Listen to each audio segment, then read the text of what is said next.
Hello everyone, welcome back to Naomi's Bookshelf. We're going to do a TBR for July, but only for readathons because there's a lot.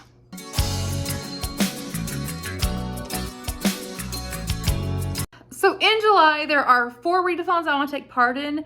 However, there might be more that come up. I just love taking part in readathons. I can't help myself. I love to engage in those things. However, I do know that I need to let some crossover happen between the books I pick. So I'm going to talk about them based on which books I am picking for which readathons. However, the books will cross over. And this is not my only TBR video for July, as I do have a TBR game that I do every month. And that game is not going away for July. Don't you worry. I will have that game coming up with all of the prompts, which are here right now. However, they are in my Jane Austen mug because it's fun and why not. But we're going to talk about Jane Austen first because Jane Austen July is coming up and I'm so excited for it. So let's talk about the prompts for Jane Austen July and what I'm going to read. I cannot wait. I also don't want to throw any shade on William Shakespeare because I have an awesome insults mug by him as well. So that's great too. Anyways, let's get into the TBR's books I'm picking for the readathons at the very least. So the first prompt for Jane Austen July is always to read one of Jane Austen's main works, and I am of course going with the 2 group reads, as it's actually been a while since I've read them and I have never reread one of them, so let's do it. That would be Mansfield Park, and if you follow my channel, you know I do a Timeless Tomes, which is where I read big classics over 500 pages long and review them individually. That will be this one for my next Timeless Tomes project. So I'm very excited to read this one and analyze it in that way. I am very excited to have a discussion video solely about Mansfield Park. The first time I read Mansfield Park, it was a real struggle, and I actually maybe got a couple chapters in and I was thrown off entirely. But the second time I read it with my cousin and we really got a lot out of it, and I personally found a lot of love for this book. So I can't wait to read it again and discover more great things in this book from another perspective. So that'll be the first book on this TBR for sure. The other one is the other group book, which is Persuasion, and this is my favorite Jane Austen novel, so cannot wait to read it. It is a very short one, very excited about that too. And this one is very exciting. So if you don't know, Mansfield Park is about Fanny Price, who is a very young girl when she's sent to live with her aunt and uncle, and they're 4 children, of which they are almost all spoiled and very snobbish, except for one of them, Edmund. I want to say his name instead of Edward. Edmund. It's been a little while since I've read it, and he is very kind to her, and they kind of grew up in this home life, but she is very meek, it appears. However, she has a very strong character, and you see that throughout the book, at least if you see through the lines. I think it's very interesting to tell that. In Persuasion, you have Anne Elliot, who has rejected a man after they were engaged, and then years later he comes back and they have a second chance at an engagement. However, they both have many things pulling them apart, and he does not want to get hurt again. It is a very interesting and very lovely story. I truly love this one. This is my favorite Jane Austen book, over Pride and Prejudice, even over every single one of her other main novels. The next one is read a non-novel work by Jane Austen. So I have a few choices, and I still have this Love and Friendship and Other Youthful Writings by Jane Austen. I would love to read more of this. There has been a lot of talk so far about reading The Beautiful Cassandra, so I might jump on that train. I haven't read it yet. That is in this bind up, so I might just go for it. But there are several other works that I might just read as well. I might just read one. I also found through my library the Letters of Jane Austen. This is the 4th edition collection, and I thought it was going to be really small, like 200 pages something. It's not. I don't think I'm going to read this whole thing, but if I were to pick it up, I might read some of her letters as well. So I have a couple options for non-novel works by Jane Austen. I like keeping my options open, so we'll see which one I pick up. I feel like I'm going to pick up some of these, but I might also pick up some letters too. So the next one that I am going to talk about is reading a contemporary of Jane Austen, and I'm going to pick up Vindication of the Rights of Woman by Mary Wollstonecraft. And I have never read this, but I know this is the mother of Mary Shelley, who wrote Frankenstein. And I would like to read this, as I have heard this is a really interesting work on early feminism. And also this is really an insight into how women were treated and how she viewed the lack of rights towards women. So I think this is gonna make me angry at points. However, I think this is gonna be quite a powerful and impactful read. It is about 300 pages, I think. Yeah, 300 pages, but it's quite small, and I don't know how I'm gonna feel about it. Like, I feel like it's gonna be good, but I feel like I'm also gonna feel things. So that's also on this TBR. The next one is a nonfiction about Jane Austen and her life, or about the Regency era. So, or Georgian era, because I think she's also lived during that time. So I have a few options as well. So the main thing I will be reading for sure is Jane Austen at Home by Lucy Worsley. I'll be reading this with Berna from Berna's Bookish Adventures. We will read this one. We've read a lot of books together, and we always love the experience, even if we don't love the book. However, I think we will love this book. So this one is a biography about Jane Austen. I don't know anything else. I just know everyone loves this one. So we will be reading this one together. And we both actually have this one on audio. So I just happened to pick up a physical copy so I can track along, since my library had it, and I prefer to do it that way. I have a couple others though. So one I have is a children's book. My library had this one as well, and I thought this one would be really cute. It's called Ordinary Extraordinary Jane Austen by Deborah Hopkins. So this one is just, I think, a story about how she grew up and how she came to write novels for children. So this one will make an appearance later in the video, and it will be an interesting one to read. So I think I will be reading it during a certain readathon. Another one I have my eye on potentially is So Odd a Mixture, Along the Autism Spectrum in Pride and Prejudice by Phyllis Ferguson Bottomer. So this one, let me put down the other ones. So this one is about different characters in Pride and Prejudice who have autism or potentially were on the autism spectrum. And let's see if I can give you a list of the characters. This is written by a woman who worked in the school district with children with this, like, as a speech language pathologist for 30 years, I think is what she's done. And she lives in Vancouver area. So she is a BCite like myself. So that would be interesting to read. So the people in this book are Mr. Collins, Mary Bennet, Lydia Bennet, Mr. Bennet, Mrs. Bennet, Anne de Bourgh, Lady Catherine de Bourgh, and Fitzwilliam Darcy. So I think it's just an interesting idea, and I would like to get to it just for the reason of, you know, looking at a different perspective. So, and as I did mention in my video last year about Mr. Collins potentially having autism, I would like to read this and see the perspective on it. So before I get to the last reading challenge, we're going to talk about the 2 watching challenges, which are to watch a full ensemble costume one, which I don't know which one I'll watch yet. I'll probably rewatch a Persuasion one because it's been so long since I've watched a Persuasion, I don't know, BBC version. I don't even know which one I'd watch, to be honest. I'll just watch one from my library. I'll find one to watch. If I watch a Persuasion one, I'll find something. Don't worry.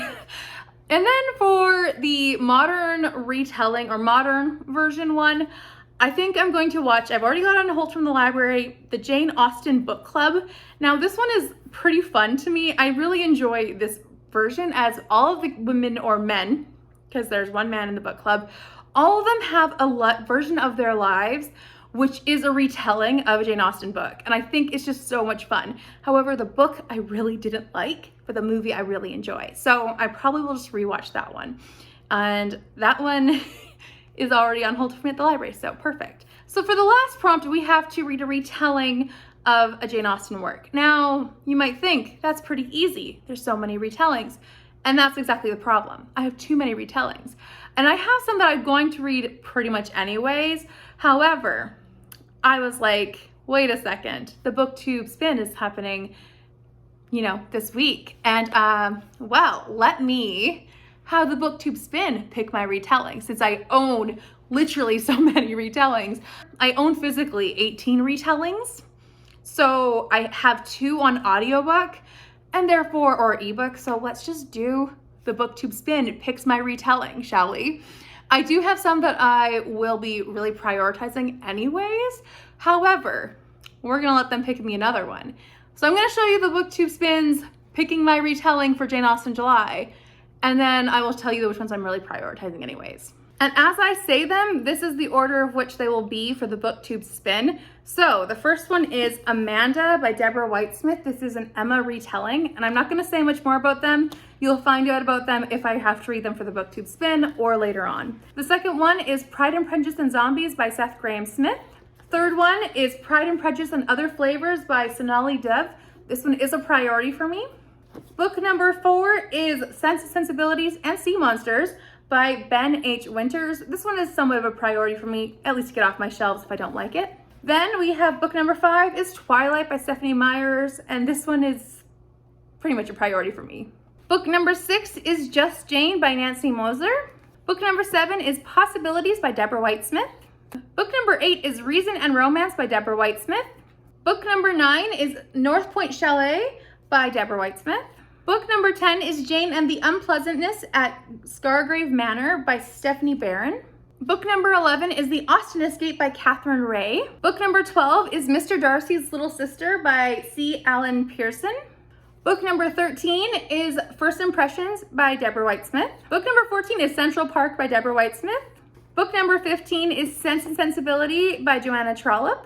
Book number 16 is Love and Friendship, in which Jane Austen's Lady Susan Vernon is entirely vindicated. This one is written by the director of the movie, Love and Friendship. Book number 17 is Jane Austen Made Me Do It, original stories inspired by literature's most astute observer of the human heart. Book number 18 is The Pursuit of Mary Bennet, a Pride and Prejudice novel by Pamela Mingle. The 2 final books that I do not own physically are The Other Bennet Sister and The Wrong Mr. Darcy. So these are the 20 books that I am putting in for the Booktube Spin as my retelling nominations. I am prioritizing Twilight and Pride and Prejudice and Other Flavors, and you will see them possibly pop up in more readathon prompts. So let's get into the other readathons now. So the next readathon we're going to talk about is Seasonathon, which is the whole month of July. I am kind of rolling over prompts, but also just taking some in. So the first one is the Pride Month prompt, and also for under 200 pages, I'm going with a middle grade graphic novel, which is The Tea Dragon Society by Kate K. O'Neill. I know nothing about this. It's just been on my Goodreads TBR for a while, and I just needed a book under 200 pages, and it worked. So there we go. That's coming from my library, hopefully soon. Next up, we have a book that is over 400 pages and outside of your country, and so I'm going to go with Mansfield Park for this, as this is set in England, and it is a Timeless Tomes, even though this edition is under 400 pages by about 3 pages. However, many editions are just over 500 pages. So the next one is a beach read kind of book, and I'm going to be reading The Magnolia Sisters. This is by Michelle Major. This is book 1 in, I think it's just the Magnolia Sisters series. I'm not really sure what the series is called, but I've read book 3 and I really enjoyed it, and they don't really need to be read in order. They're romance, and that's kind of what I read at the beach, or the kind of vibe I get from this question or prompt. So there we go. I'm reading a nice, quick, fun romance, and that'll be this book. The next prompt was a book that will make you feel hot, and they did say it could make you feel angry, and I have a feeling Vindication of the Rights of Women will make me feel very angry, so that's going in that slot.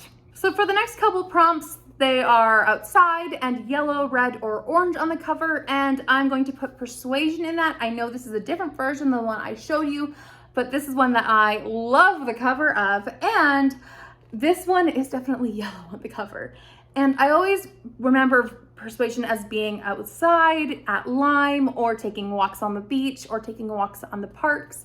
It's always about taking walks, and I feel like that's just my memory of Persuasion, so I'm going with that for an outside setting. So the last prompt for this one is food on the cover, and I have 3 options for this, and I need your help, because help me decide which one I want to read, and they're all Pride and Prejudice related, or not Pride and Prejudice, they're all Jane Austen related.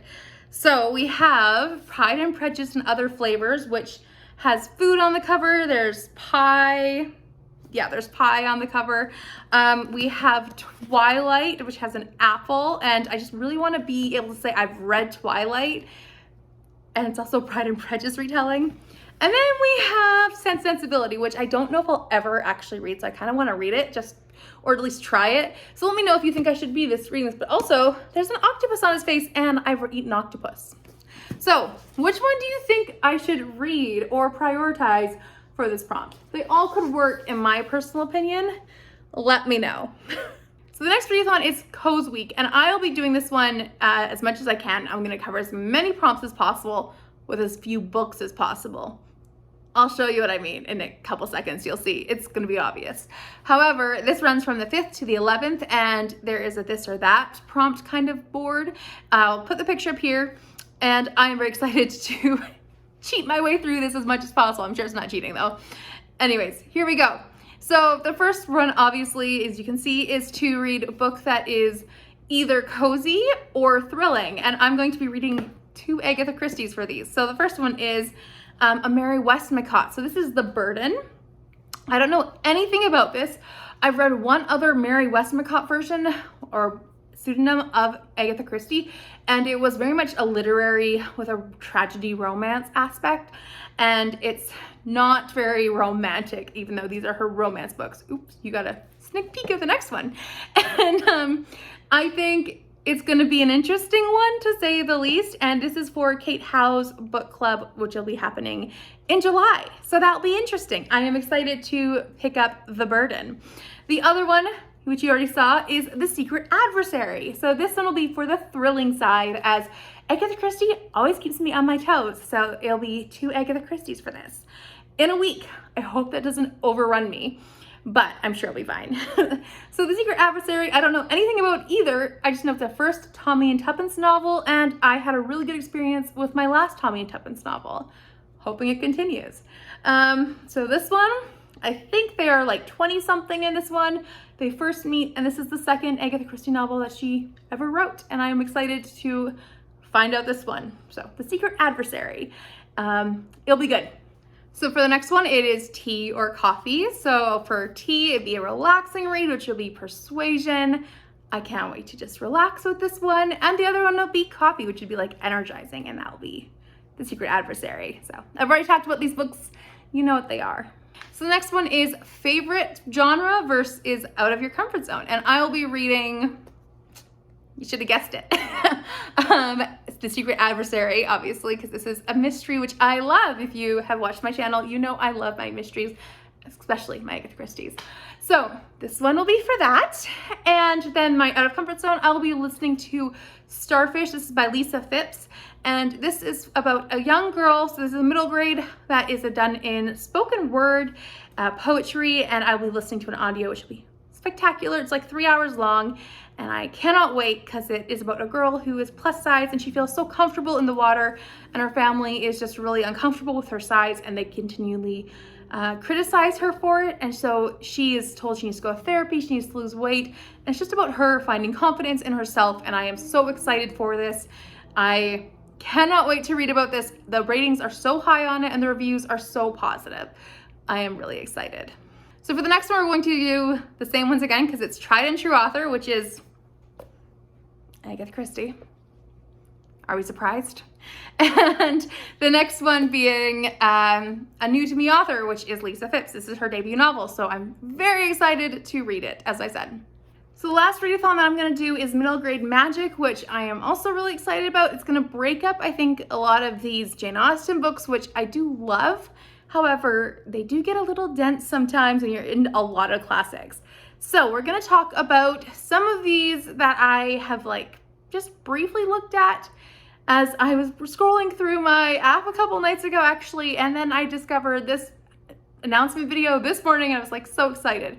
So I'm going to talk about a few of them that I am in the middle of series of, but I do want to read other ones. So one of them being Starfish, because that one already sounded interesting. And then they're like, there's a spoken word prompt. I'm like, yes, please, poetry prompt. I'm excited, or a book written in verse. Whatever that prompt was, I'm on board. That one was for Call Me Alexander. They have authors as prompts this time, so it's exciting. Then I have another one, which is Maya and the Rising Dark, which sounds interesting. It's a mythology-based one, so that one's for the Grace Lynn prompt. And then I'm gonna just pick and choose some more. So this prompt, or this readathon, goes from the 10th to the 18th.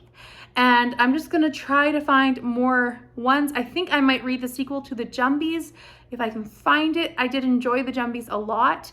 I also have a couple other series I'm in the middle of, so I'm gonna try those series as well. So in particular, those series are The Wizard of Oz, which I know is a little controversial at times, but it is a middle grade classic series, fantasy, so it kind of fits a few prompts. And then I have Anne of Green Gables series, which this is Anne of Avonlea, which I would like to get back into the series, even though I just read Anne of Green Gables in May, I believe. So there's that one. I also have Wind in the Willows, which would actually work for an animal that's like the main character prompt. So I'll probably put that one in there too, even though I didn't grab it for this video. So like I said, I have a lot of middle grade choices, and I'm just happy to like basically mood read middle grade for that week, those 9 days, on top of other ones. And this one here for Jane Austen, July, and middle grade magic. So I will be reading at least one middle grade. I did try finding a middle grade that was Jane Austen, and there was a mystery one, but I can't get my hands on it unless I pay like $15, and I'm not sure I want to do that right now. So that's the plan for readathons. I do want to mention one more thing. I am going to be attempting, and I say attempting because I'm not good at these naturally, a 1,000-piece puzzle of Jane Austen's world over the course of July. I might be enlisting help with my father because he's decently good at these. He's good at these and I am not. However, I'm going to be attempting to do these and finding all the characters in Jane Austen's world, along with Jane herself and all of the houses. And I will try to upload a picture of this, or put a picture of the final product on here, and hopefully, maybe if we have progress, in my mid-month wrap-up. So I wanted to put this in here because I was really excited to do this for Jane Austen July. So here we go. I'm so excited for this. However, this is a really long TBR, and it's gonna be a doozy of a month to read, and I haven't even filmed TBR Clue yet, so I don't know what the books are for that. So we'll see how life goes for reading wise in July. Anyways, please leave a comment down below if you are having fun this summer and just taking a break from reading, or readathons, maybe not reading, but readathons, or if you're putting on the pressure like I am, because I don't know how to do summer without pressure of readathons. I hope you're doing well. Please like this video if you liked it, and subscribe if you are new here, and I will see you next time with another video. Bye for now.